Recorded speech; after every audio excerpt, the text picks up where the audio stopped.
BC NDP MLA. Now, this doesn't surprise me. The NDP are very anti-Semitic. I think it's Nikki Ashton, federal NDP MP. She marches in the Nakba Day protest. Now, Nakba means catastrophe, and the catastrophe day for her and her side is the founding of the state of Israel. They call it a catastrophe. So she marches in those parades. Another hate march. So now we've got Selina Robinson. This story is by my friend Dre Humphrey.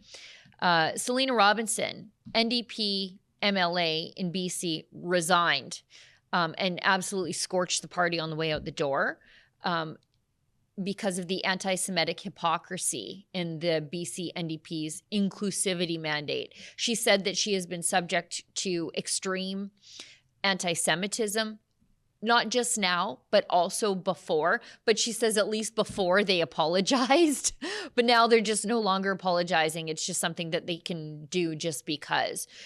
She used to be in cabinet.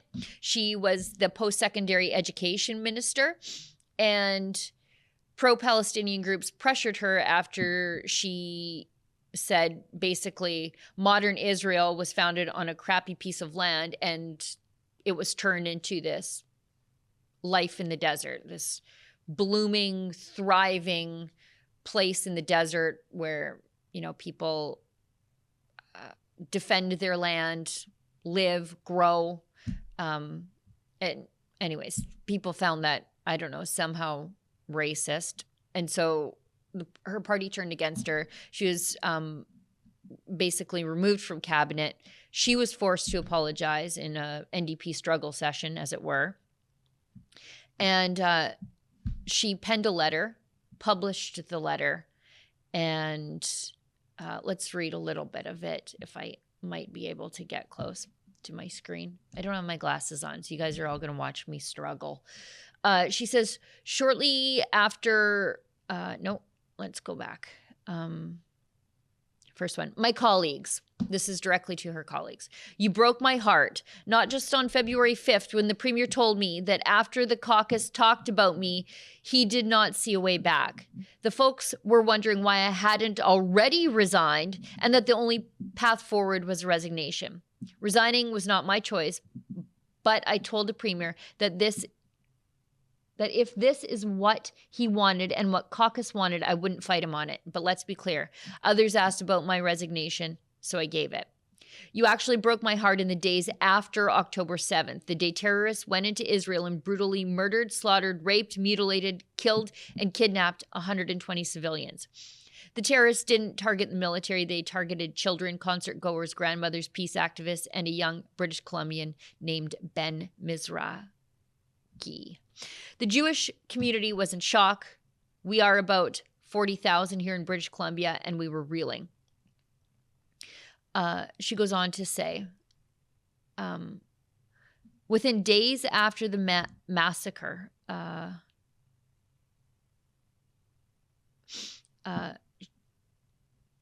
she said, we just witnessed the slaughter, rape, mutilation, and murder of 1,200 mostly Jews. We watched as the terrorists celebrated this horrific act.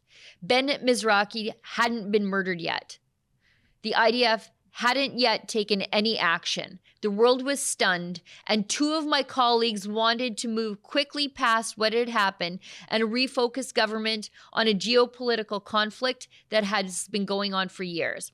But it wasn't their anti-Semitism that broke my heart. It was your silence to their anti-Semitism that hurt the most. Not a single one of you responded to their insensitive, disrespectful, and inappropriate email.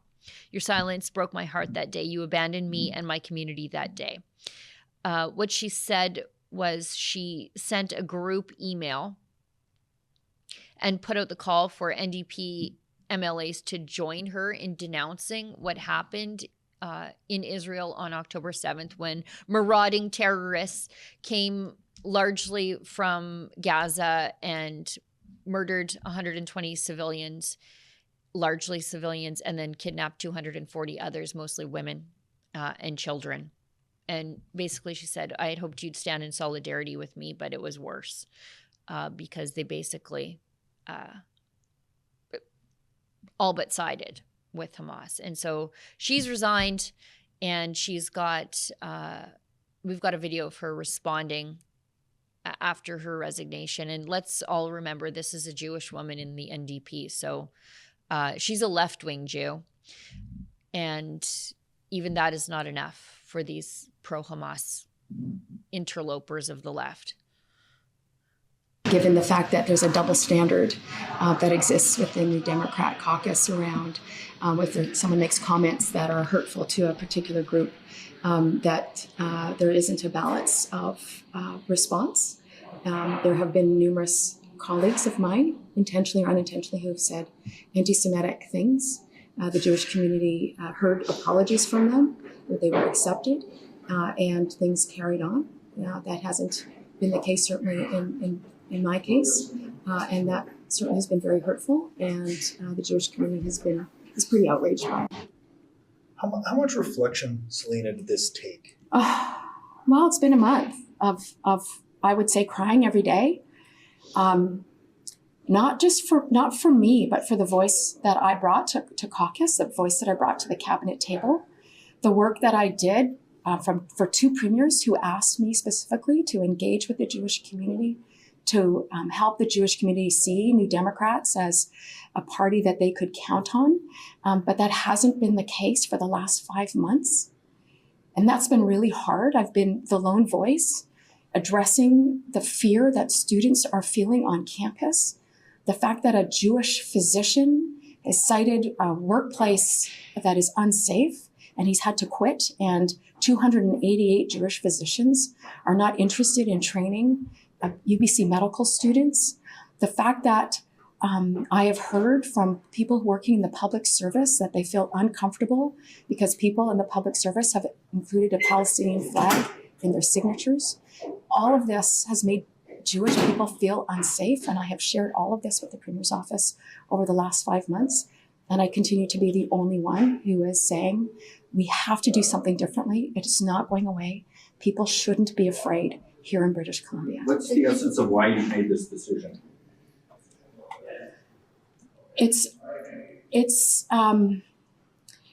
I can't continue to be the only voice speaking up against anti-Semitism and Jew hatred. And not being, at the cabinet table and bringing that voice, I think is a real risk. And not sitting as a New Democrat, being an independent, I feel like I can use that voice in a different way.